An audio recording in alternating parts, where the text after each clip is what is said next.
Ready to make a real impact every day? Join the Active Day Home Care team and help clients maintain their independence in the comfort of their own homes. Make a difference in someone's life as you provide essential daily assistance and protect their health and happiness. Earn up to $20 an hour and enjoy additional perks like optional daily pay, 401k, paid time off, ongoing educational training, and more. Join a team that values care, compassion, and your professional growth. Visit activeday.com to apply. What if I told you that attention is the new currency? And the way you show up online could be your greatest asset or your biggest liability. Today, I have the purposeful, the powerful, and the poised Shayna Davis. And she joins me to break down what it really means to succeed in the influence economy. We'll talk about it right after this. Educate, empower, enable, impact. Thank you for tuning in to That Will Nevr Work, an award-winning podcast where we share inspiring information and personal experiences related to business and the entrepreneurial journey from those who are leaders in their respective field. Now, here's your host, author and business coach, Maurice. I thank y'all very much for tuning in. So, in a world that's driven by likes, shares, and followers, how do you build influence that doesn't trend but transform? And I think we have the perfect person to talk to us about it. Shayna, can you please answer that question for us today? I certainly hope so. I hope I'm the perfect person. I'm close if I'm not. My husband said, "You think you're perfect?" I'm close.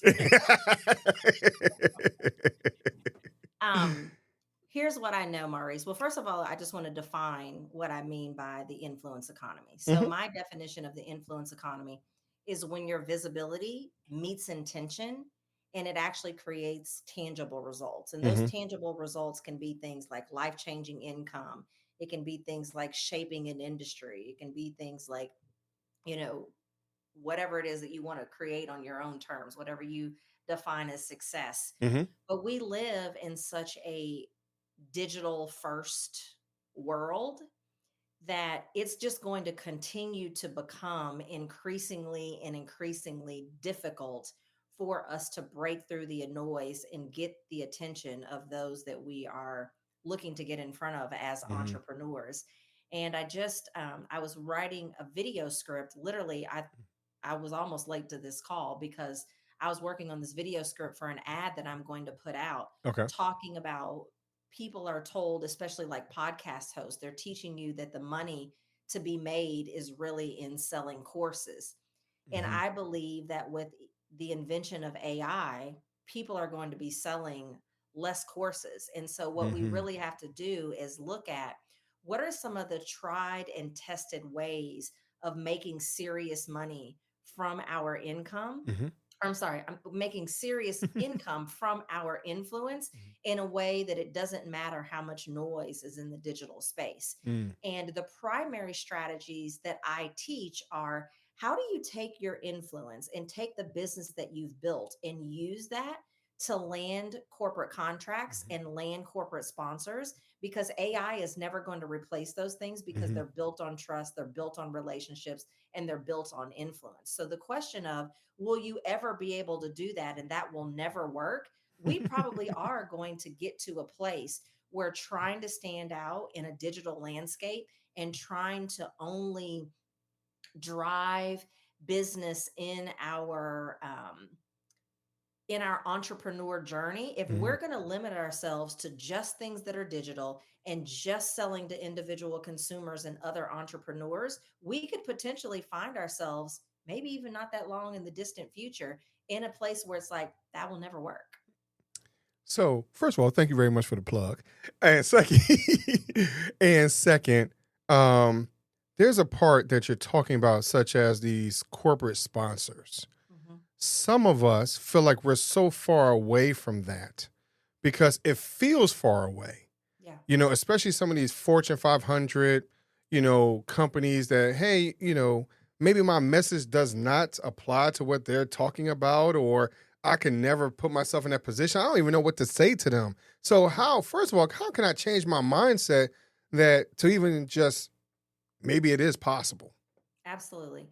It first starts by recognizing that a corporation, and I say corporation loosely because it's any business that's not an entrepreneur, a small Mm-hmm. business owner. A corporation could very well be the company down the street that has 250 or 500 employees. It Mm-hmm. doesn't necessarily have to be Coca-Cola or Best Buy or Mm-hmm. McDonald's. Hopefully that causes you a sigh of relief because most people are like, oh my God, I'm intimidated just by the mere size of the Right. brand.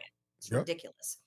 At the end of the day, we have to recognize that for sponsorship, now landing a contract and landing a sponsor is two completely Mm-hmm. different worlds, but you asked specifically about sponsorship. Mm-hmm. And that's something that especially podcast hosts and entrepreneurs think about because they're like, I don't want to bootstrap every single thing that I'm doing. Mm-hmm. It starts with audience alignment. Mm-hmm. So if we will just shift our perspective to recognize it's not about little old me entrepreneur that only has a list size of this or only has this number of people that are listening to our show and they have all of this. They still have to find ways for advertising and marketing, Mm-hmm. even if they're Coca-Cola, even if they are McDonald's. So they have to get in front of their ideal consumer. And Mm-hmm. just like advertising and marketing, online especially, is becoming more and more difficult for us as entrepreneurs, they don't get a pass. Mm-hmm. Like getting the attention of their audience is becoming more and more difficult for them as well. So if you look at how we're positioned as the entrepreneur or how we are positioned as the podcast host, we have an audience that knows us, Mm-hmm. we have an audience that trusts us, Mm-hmm. and we have an audience that is looking to us for solutions. So if you are a Coca-Cola, and let's just say, for example, for 2025, Coca-Cola has initiatives to get in front of more women business owners. Mm-hmm. If you are an entrepreneur or a podcast host and you have an audience of women entrepreneurs that are following you on your social media, that are attending your online and offline events, Mm-hmm. that are in your email database that you're communicating with weekly and daily, and they're actually opening your stuff. Mm-hmm. Hopefully, they're actually opening your stuff. Then you have a great value proposition to say to the decision makers at Coca-Cola to say, hey, listen, I saw in a recent press release Mm-hmm. that you have initiatives for 2025 to get in front of more women entrepreneurs. I too serve women entrepreneurs in a multitude of ways. Mm-hmm. Let's have a conversation next week about how we can support one another. Hmm. See how simple that is? But Then it's not a matter of like, oh, my size or my this or little old me. It's about the fact that I recognize that I already have access to the types of people that you are looking to have access to. so again, because you made a statement of audience alignment, you explained audience alignment, but what if my podcast, I don't feel as though I am focused enough? Because some people have podcasts that want to get into that space, but unfortunately their message can feel like it's all over the place. So how do I make sure that my focus, or that I kind of pinpoint what these companies are looking for in that alignment space? Absolutely. So, what I'm going to say is that if you are a podcast host or you are a business owner and it's not clearly defined what you do and who you do it for, you have a problem anyway. Mm. So let's forget about the fact of whether or not you're going to have audience alignment. If you are making the statement of I'm a podcast host and I'm all over the place, then Mm-hmm. you already have a problem. Mm-hmm. I don't know what your goal is for your podcast, but you're likely not meeting those goals anyway. So at the end of the day, what we're talking about is we're talking about just tapping in to a revenue stream Mm-hmm. that you probably have not explored before, or you've automatically shied away from because no one's really taught you how simple it can be to get your foot in the door. Mm-hmm. But podcasting 101 and business 101 is you first have to have extreme clarity on who you help and how you help them. You're not going to be attractive to whoever it is that you're already wanting to get in front of, let alone somebody bigger than that. So you have to Right. solve that first. And if you don't have a good grasp on that, then I say you need to pause your show and you need to pause your business efforts, regardless of if you want to go after a larger clientele or not, Mm-hmm. and get the clarity on that first. Who do you really serve and Mm-hmm. what problem are you really looking to solve? You better have that a grasp of that before you even open your doors. But if you've already Wow. opened your doors and you feel like you're all over the place, it's time to close them and pause until you can get that clarity. And And I know that hurts, but it's real. I'm gonna tell you the reason why I brought that up, because you hear so many people. I'm just gonna come from my own background, where I'm a church boy. I grew up in church, right? And so people tell you, "Oh, you got all these gifts and graces and these skills, and you know what? You should open up your own business, right?" And now all of a sudden, you open up your business and you're doing 30 different things, trying to serve 45 different people, right? And so now you want me to add on doing podcasts, and now I'm trying to talk about all 30 things, and that's why I'm talking about, hey, how do I get better aligned? Because I've been told all my life this is who I am. Like, these are things that I have, people have spoken into my life, right? And so how do I ensure that I'm speaking and doing the right thing at the right time, drilling it down to become better aligned with whatever God has for me, right? But also what the audience and or these other individuals are looking as well. I'm so glad that you asked that, because I too am multi hyphenated. I too am multi talented. I too can flow in so many different arenas and in Mm-hmm. so many different ways. And I believe that there are so many people that are out there that that's why they struggle, because there's so many things that they could be doing. Mm-hmm. And one of the things that I recommend that you do is the very first step. If you're wanting to figure out how do you make yourself have what I call mass market and mainstream appeal. So if you're like, I want to be attractive to sponsors and contracts, and I want to be I want to be attractive to major media and book deals and all of Mm-hmm. these different things, you have to start by creating what I call a transcendent brand. And I'm gonna set so many people free. I wasn't even planning on talking about this. This just goes to show. I wasn't even planning on talking about this, but you just awoke the giant. You have to start by creating what I call a transcendent brand, Mm-hmm. right? And so the way that you create a transcendent brand that gives you clarity for mass market appeal, but also gives you the freedom and flexibility to be multi-passionate, multi-talented, multi-hyphenated, like you just described, Mm-hmm. is that you think about what is it that you really do in broader themes. I'm going to take myself, for example. Mm-hmm. Even though I've grown my podcast to the top 3% in the world, even though podcasting is central to the strategy that I teach people, I don't position myself as a podcast expert, because then I can't do the other things that I know that I'm gifted at and that I know that I'm called to. Mm-hmm. I position myself as an influence expert, Mm-hmm. because I can guarantee you that if you say, these are the 5 different mountains that I've been called to, these are the 5 different things that I know that I'm good at, these are the 5 different things that people told me that I should do, there is a common thread that is woven in and out of most of those. If there isn't, it probably needs to be left out or put aside in a different container, and Mm-hmm. not trying to put all of them in the same container. Mm-hmm. So let me go back to myself. If I look at my transcendent brand, or positioning myself as influence as an umbrella, Mm-hmm.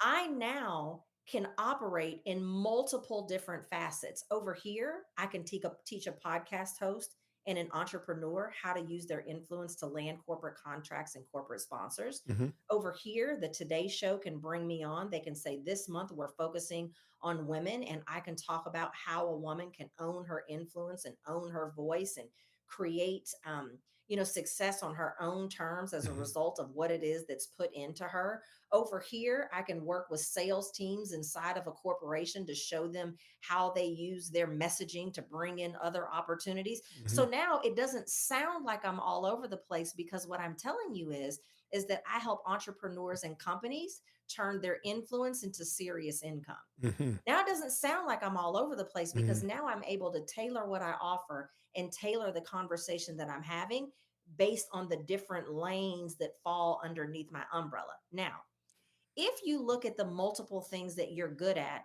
and you're like, there's a common thread that flows through these three things, but not this one or two. Mm-hmm. Don't try to cram those one or two in with the other three, because that's when it sounds like verbal diarrhea and you're just vomiting all over people and nobody has any idea what the heck you do. Right. So if you look at how do I position all the things that I'm great at in a bucket of how they all relate, and you Mm-hmm. ask yourself, what is it that I really do? Okay, well, I help podcast hosts do this. Over here at church, I do this. And over here, I do this. But what am I really doing? What is Mm-hmm. the broader theme of what it is that I really do? And you package yourself as that. Then you just have to tailor the conversation based on where you are. Mm-hmm. And it gives you the ability to have a blanket statement of everything that you are.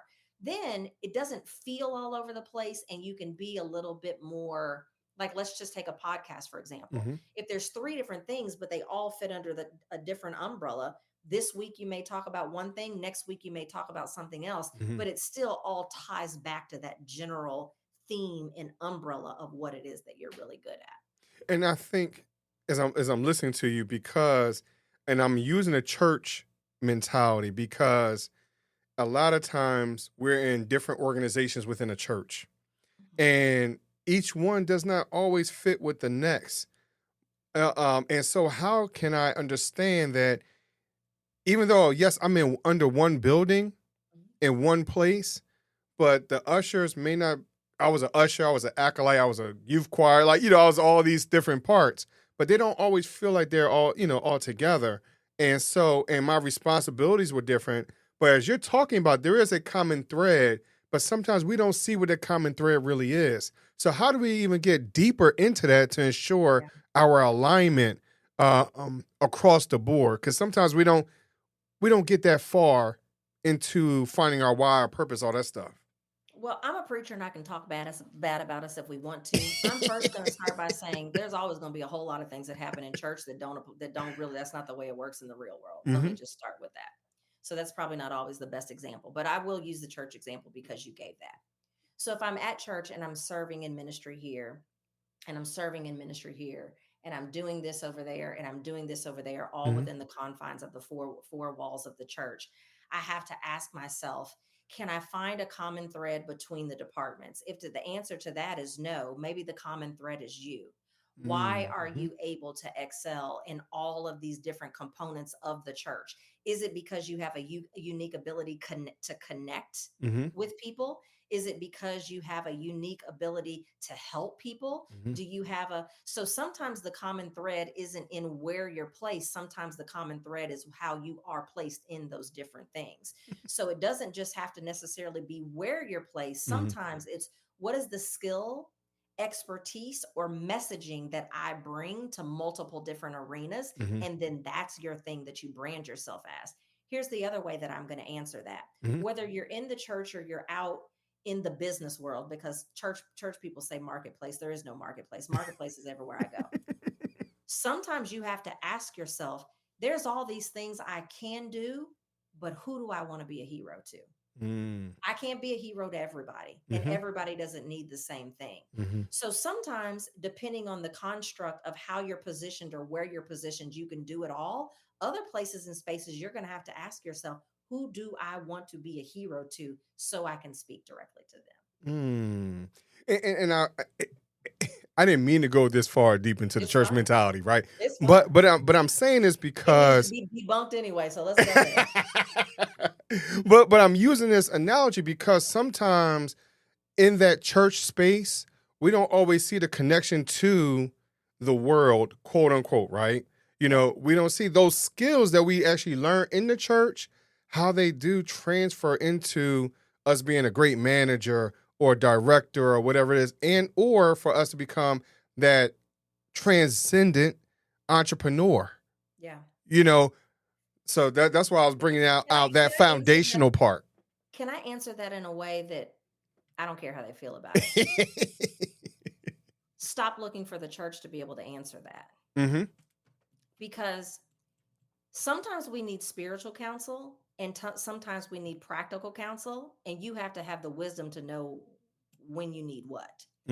Oftentimes, we're trying to get spiritual counsel to teach us how to operate in the world. And if the person that is giving you that counsel doesn't have that experience, sometimes they can't give you the best advice. Mm-hmm. So what I would say is that I like to say all the time, if your pastor has never owned a business, has never been in management, he might be able to prophesy to you and he might be able to tell you what thus says the Lord or what the word says, but he has no real world application to help you. He's probably not the person to advise you in that area of your life, or she in my instance. So you have to ask yourself, if what it is that I'm looking to learn, Mm-hmm. I need to make sure that the person that I'm asking for advice actually has real world experience in that area. Mm-hmm. If not, you don't necessarily know that what they're telling you is going to transfer in or translate in, is a better way to say it, Mm-hmm. into the area that you are wanting. At my church, our members will be fortunate because my husband and I both are entrepreneurs. Mm-hmm. We're both investors. Like, there's a lot of things that we have done outside of church that we can speak well to without just giving them chapter and verse of the scripture, without just telling them what it is that we're sensing or what it is that the Lord, Mm-hmm. gave me last night in my prayer time. They will be able to get both. But if the person that you're looking for to give you the advice has not done what it is that you're asking them to do, it doesn't matter how spiritual they are. Mm-hmm. It doesn't matter how practical they are. And vice versa. Don't ask your manager for advice on how you operate at church. Like, you need to make sure that you're getting advice from the people that have been there, done that, and got the t-shirt. I don't Mm-hmm. care how much they love you. They may not be able to help you. Same goes with your family. Your family cannot support you in areas that they've never ventured Right. into, but we're upset because they're not, quote unquote, since we're out on video, supporting us. We're looking for solutions from people that don't have the capacity to help us solve the problems that we need to solve. Hmm. So that's unfortunately, that's when we have to take the time to look in the mirror, right? Because we have these people that influences us, Mm-hmm. right? Again, using the church mentality in the world's perspective, because sometimes you look at church, I have all these elders and leaders or people ahead of us, but then on the other side, I'm looking at all these influencers because those are my influences, right? But then now I'm looking at social media and all those type of things, and so I want to aspire to be these what appears to be success, what appears to be prosperity, what appears to be something that I would like to be, but not understanding really who I am and what my real gifts and graces are. Because just because you said it to me, are you looking at a part of me that's not really me? And I think that's the part that we have to understand as well, as our own influencers. As we understand how we influence and how we impact the world, of looking in the mirror and see who we really are and understanding what sets us apart from the person next to us. And the reality is that we can't always, I don't care how great of a barber you are, you can't give yourself a great haircut, not as well as what you can give somebody else. Right. It's also been said, like, we can't read the label from the inside of the jar. Mm-hmm. There's only going to be so much that you're ever going to be able to do for yourself, which is why we should have mentors and which is why we should have coaches.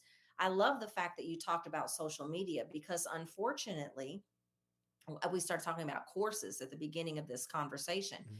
I believe, especially during 2020, that a lot of people took a course to learn how to have a course, but there's really no depth and diversity to their experience in the area that they're teaching you of the course.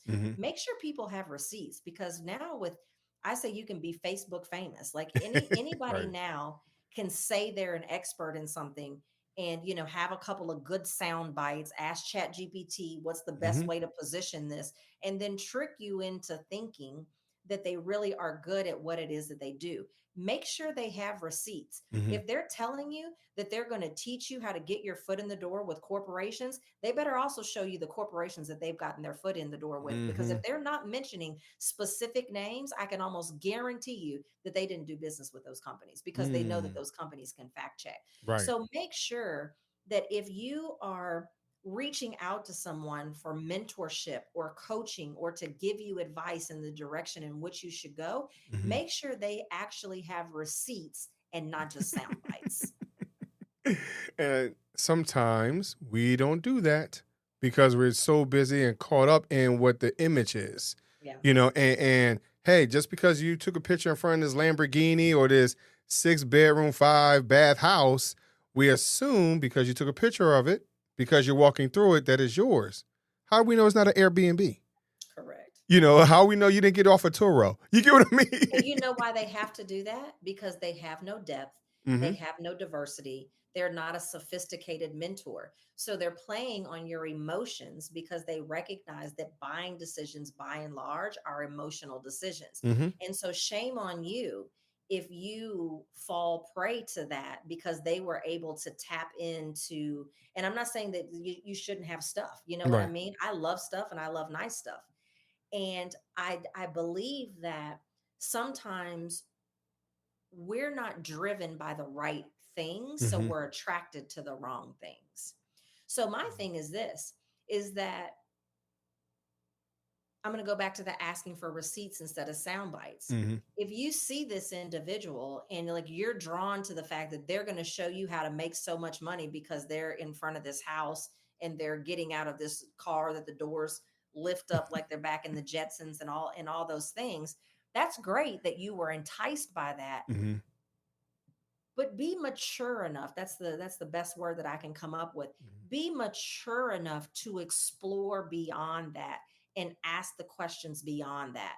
And if the only thing they can ever show you is flash and flavor, but they can never show you anything detailed, that means that on the other side of your investment, there's probably not going to be much more than flash or flavor either. And then you're going to be disappointed. And here's what else you do.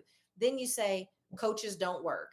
Mentors don't work. Now I'm no longer going to invest in myself because none of that stuff works. No, you just dropped your panties because somebody enticed you with a fast car or a big house, and you didn't do your due diligence to make sure that they actually knew what the heck they were talking about. Right. That's your fault, not theirs. and talking about investing, so I'm kind of go all the way back to the beginning before we end the show, because you talked about the differences between sponsorships and contracts. Yeah. Can you touch on that real quick, if you will? Right. So a sponsor is going to pay you to have access to what you've already built. They want access to your audience. Back to the example with Coca-Cola. If you're an entrepreneur and or a podcast host and you have an audience of women entrepreneurs, Coca-Cola will write you a check for you to give them access to your audience in different ways. A contract is, as the entrepreneur, my area of expertise is, I'm just going to keep it super simple, helping leaders to develop more trust, right? It's late in the afternoon and I haven't eaten. So that's the best example I can come up with. A contract is, I'm now going to Coca-Cola and I'm telling them, hey, the research shows that lack of trust is the reason why there's poor culture, why there's low sales, why there's high turnover, all of the different things that I know corporations struggle with. And now they're going to pay me to come in and either deliver a workshop on how they can improve their trust. Now I'm going to coach, 6 of their top leaders on building trust. Now I'm going to come in and advise them on how they can put together programs to have more trust in their organization. And they pay me for my expertise. Sponsorship, they pay me to have access to my audience and what it is that I've already built. Contracts is, I now take my area of expertise, the service that I provide or the product that I provide, and I sell it to them for use inside of their organization. So contracts, they bring me to them. Sponsorships, I'm bringing them to me. Wow. And I'm sorry, like I'm listening to you, I'm thinking about licenses and my mind went all over the place. Like it's white labeling, licensing, partnership deals. Like there's so many different ways that it can look. But at the end of the day, it's corporate dollars, and it's a multiple $trillion per year industry that most of us have not tapped into, because either one, we have the mindset that you mentioned at the beginning, that it's not for us, or we think it's so difficult to do. And the reality is that if you do a few things right, it's no more difficult, and they value investing in themselves and have money to pay you. If you're only limiting what you sell to individual consumers or other entrepreneurs, you're likely to continue to have conversations like, I would love to work with you, but I just can't afford you. Or Mm-hmm. you get them all the way down to $28 a month and they still got to go pray about it. They still got to go consult the moon and stars and they still got to go talk to their husband. That's not scalable or sustainable. So on that note, Shayna, but there are some entrepreneurs that listen to the show that are in that boat, you know, I was. and, That's and how I got started. I was like, listen, I was making good money and I came over here to do this whole entrepreneur thing. And I can't have another conversation with another person that can't pay me. And so I right. just thought to myself, if I'm helping entrepreneurs become more productive, I think I could probably help people inside of a bigger organization become more productive. Mm-hmm. It just took me 18 to 24 months to really figure out how to do it. And now I just said, you know what? Not on my watch, not on my dime. I'm just going to teach other business owners and entrepreneurs how they can do the same thing. It's not that hard. There was just very little people out there at the time to teach you how to do it. And I'm going to say this and I'll move on. Many of the people that are out there right now that are showing up in your feed, that they can teach you how to land corporate sponsors and they can teach you how to land corporate contracts.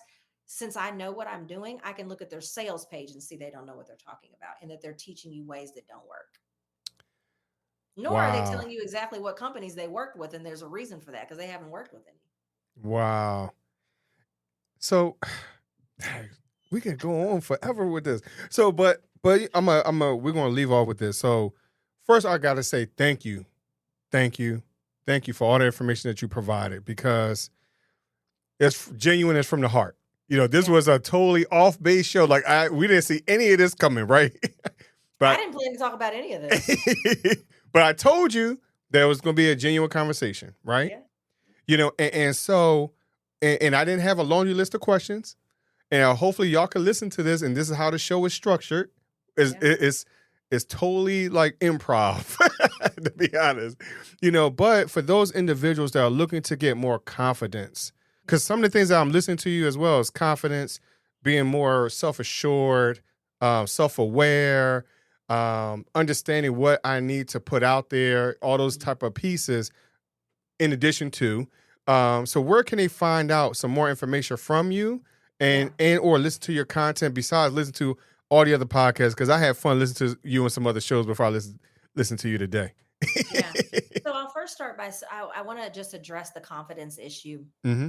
Most of the reason why we don't have confidence is because we don't know what's going to come next or we don't know what to do, right? Mm-hmm. Think about even if you've fallen and broken your leg and you haven't been able to put weight on it for 3 or 4 months. You're not going to be very confident that when you put weight on it the first time that your knee's not going to buckle. Mm-hmm. But you take a step and you don't fall. And then you take 2 or 3 more steps and you don't fall. What happens? You're automatically more confident. Mm-hmm. It's no different with this. Most of the reason why we lack confidence into going after these more higher value opportunities is because we don't know what to expect and we don't know what to do. But your confidence will go up if you have somebody show you, like, do this, say that, don't do this, don't do that, position it like this, don't position it like that. And so I created what's called the Influence Economy Playbook. Mm-hmm. And I'll tell you how your folks can get it for free. So if they go to, let me just tell you what's in it first. There is a guide that is full of sophisticated strategies of how you can begin to position yourself for this and kind of what's possible. Mm-hmm. There is a visibility tracking checklist in there. And there's also a visibility ROI calculator for you to determine whether or not you're actually getting a return on investment of the visibility activities that you're doing in your business every week. It'll probably blow your mind, the stuff you need to stop doing, because visibility doesn't automatically create profitability. Mm-hmm. So if you go to influenceeconomyplaybook.com, at the bottom, it's going to ask you, it's going to tell you that it's $47. At the bottom, it's going to ask you, do you have a coupon code? Type in the word free. Now, here's the instruction. There's almost going to be one person that doesn't listen. And if you don't, I'm not giving you your $47 back. I used to say, if you make a mistake, I'll give you your $47 back, but I'm just tired of people not following instructions. So when you get to influenceeconomyplaybook.com, it's going to tell you at the bottom that it's $47. Okay. If you type the word free where it says coupon code and you click the check mark, now at the bottom, it's going to say $0.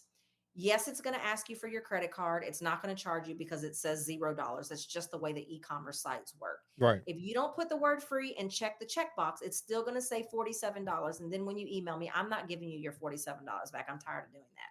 But If you'll type the word free and click the check mark, I promise you that the Influence Economy Playbook will be yours absolutely free. And that's a great place for you to get started.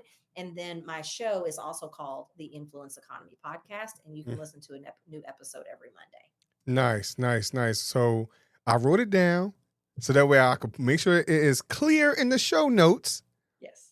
And for those of you who are walking, running, riding a bike, whatever you're doing, please, when you have a moment, sit down and follow these instructions. Replay the show. Yeah. Look at the show notes, whatever it is. Please download this playbook because now I'm curious. Now I gotta test it out for y'all and maybe do a review for it. Go get it. I love it. But before I let you go, Maurice, if it costs you $47 and you don't follow the instructions, don't ask me for your money back because I ain't giving it. Well, I'm gonna be honest with you because I'm not. We have to support each other. So even if I gave up the $47, I'm pretty sure it'd be well worth it. Yeah. But I do have one more thing to say. Yeah. Or one more question. It's my would you rather question. I end the show with this all the time.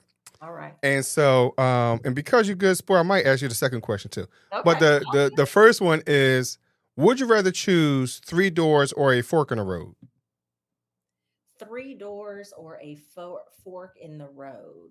Now, use your imagination. There's no right or wrong answer. I think I'm going to choose a fork in the road. Okay. Only because there's only 2 options instead of 3. And if you give me too many choices, I'll slow myself down. So yeah, I think I would rather have a fork in the road, because then I can ask myself, there's just so many different questions that I can ask myself about, like, do I go this way or that way? And what does this look like? What does that look like? I don't know. There might not be nothing behind them doors. Right. Yeah, I think I'd rather have a fork in the road. Okay. Now, because like I said, you're being a good sport, and I'm enjoying our vibe. So I asked this question on the show with my wife. Okay. All right. And so the way we end every show is, if you could choose anyone in the world, dead or alive, to sing a duet with, who would it be? If I could choose anyone dead or alive to sing a duet with, yes, it's gonna be Lettucey. Really? Yes. Wow. Nice. That's a good choice. That's a good choice. And then I'm probably not going to sing because. Well, I'm going to tell you, everyone says the same thing. Like, I'm going to let them sing. I'll just sit with my tambourine on my. I can sing well enough to be somebody's backup. Okay. But I get so enamored. So let me just tell you a quick story. I went to a Lettucey conference, Jesus help me. I went to a Lettucey concert. And when the concert was kind of over and she was done with her set, she was literally just leaning on the mic and just scatting, and she's like formally trained in opera. And I was so mesmerized that I could just imagine that if I was singing a duet with her, I would probably be so mesmerized by how effortlessly she can just blow that I probably would stop singing. I can understand that. I can see that. I can see that. Well, I appreciate you sharing that, because that is a great experience that everyone doesn't always get. And that was a great visual. Yeah. I appreciate that. Yeah, I love it. This was a great convo. Sure, no problem. And I thank y'all very much for listening to That Will Nevr Work podcast. And of course, all the information will be in the show notes. And I'll talk to you a little bit later. Thanks for listening. Follow Maurice Chism on social media to stay connected, and check back weekly for new episodes. Until next time, that will never work. Or will it?